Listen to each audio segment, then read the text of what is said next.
নমস্কার বন্ধুরা, প্রতিমা সুস্বাদু রান্নাঘরে আপনাদের স্বাগত জানাই। চলে এলাম আরও একটা নতুন ভিডিও নিয়ে আপনাদের কাছে। আজকে আমি আপনাদের সাথে শুধুমাত্র দুটো আলু আর সাথে পেঁয়াজ দিয়ে দারুণ স্বাদের মুচমুচে পকোড়া রেসিপি শেয়ার করব।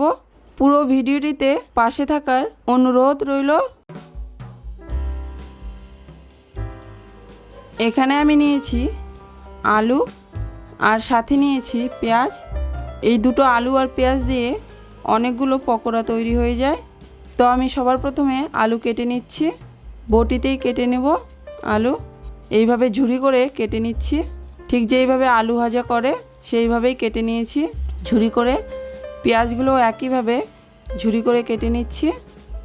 আপনি আমার পরিবারের নতুন সদস্য এসে থাকলে সাবস্ক্রাইব করার অনুরোধ রইল। আলু আর পেঁয়াজ কেটে নিয়েছি। এরপর এখানে একটি পাত্র নিয়েছি, আলুগুলো নিয়ে নিলাম। আলু ধুয়ে ভালো করে আমি জল ঝরিয়ে রেখে দিয়েছিলাম যাতে একটুকু জল না থাকে। আর এরপর দিয়ে দিচ্ছি পেঁয়াজগুলোকে এইভাবে ভেঙে দিয়ে দিচ্ছি। এরপর দিয়ে দিলাম লবণ দিয়ে মিশিয়ে নিচ্ছি। ভালো করে মিশিয়ে নিয়েছিলাম আর এইভাবে 5 মিনিট রেখে দিয়েছিলাম লবণ দেওয়ার পর। এরপর এর মধ্যে দিয়ে দিচ্ছি আদাটাকে আমি গ্রেট করে দিয়ে দিচ্ছি। সামান্য একটু আদা নিয়েছিলাম আর দিয়ে দিলাম আদা গ্রেট করে দিয়ে দিলাম। এরপর রসুনগুলো গ্রেট করে দিয়ে দিলাম। এরপর দিয়ে দিলাম কাঁচা লঙ্কা কুচি।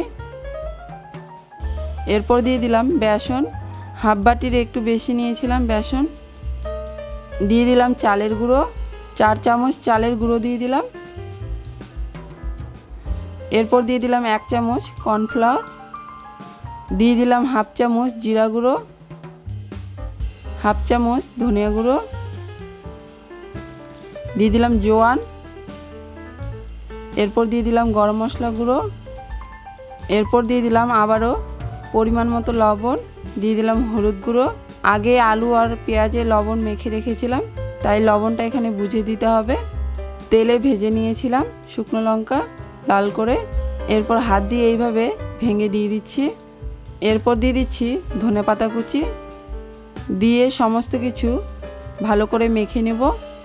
আমি হাত দিয়ে ভালো করে মেখে নিয়েছিলাম। মাখার পর আর রেখে দিতে হবে না, কারণ আমি আগে আলু আর পেঁয়াজটাকে লবণ দিয়ে মেখে রেখেছিলাম, তাই অনেকটাই নরম হয়ে গেছিল। তাই আর মেখে রাখার কোনো দরকার নেই। এরপর আমি এখানে কড়াই বসিয়ে দিয়েছি।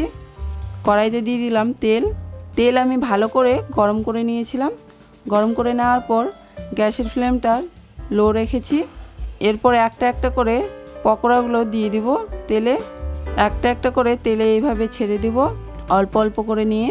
কোনো রকম শেপ দেওয়ার দরকার নেই এখানে, আমি এইভাবেই ছেড়ে দিচ্ছি।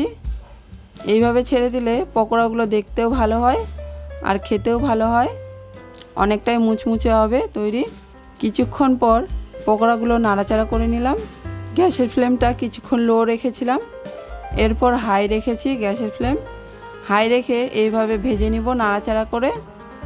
এই রকম কালার চলে আসলেই তুলে নিব। এই রকম লাল লাল হয়ে যাওয়ার পর তুলে নিয়েছিলাম। দেখুন বন্ধুরা, দেখেই বোঝা যাচ্ছে পকোড়াগুলো কতটা ক্রিস্পি হয়েছে আর মুচমুচে। আপনারা বাড়িতে না বানিয়ে দেখলে বুঝতেই পারবেন না। আবারও আমি একটা একটা করে ছেড়ে দিচ্ছি তেলে। এইভাবেই সাথে সাথে ভাজা যেতে পারে। সবগুলো পকোড়া একইভাবে এইভাবে নাড়াচাড়া করে ভেজে নিয়েছিলাম। ভাজা হয়ে গেছে। দুটো আলু আর পেঁয়াজ দিয়ে বন্ধুরা অনেকগুলো পকোড়া তৈরি হয়ে যায়। দেখুন বন্ধুরা, দেখতে কত সুন্দর হয়েছে পকোড়াগুলো, খেতেও কিন্তু দারুণ হয়েছিল। আপনারা অবশ্যই একবার বাড়িতে বানিয়ে দেখবেন আর কেমন লাগলো জানাবেন। আজকের ভিডিও ভালো লাগলে লাইক, শেয়ার, কমেন্ট করতে ভুলবেন না।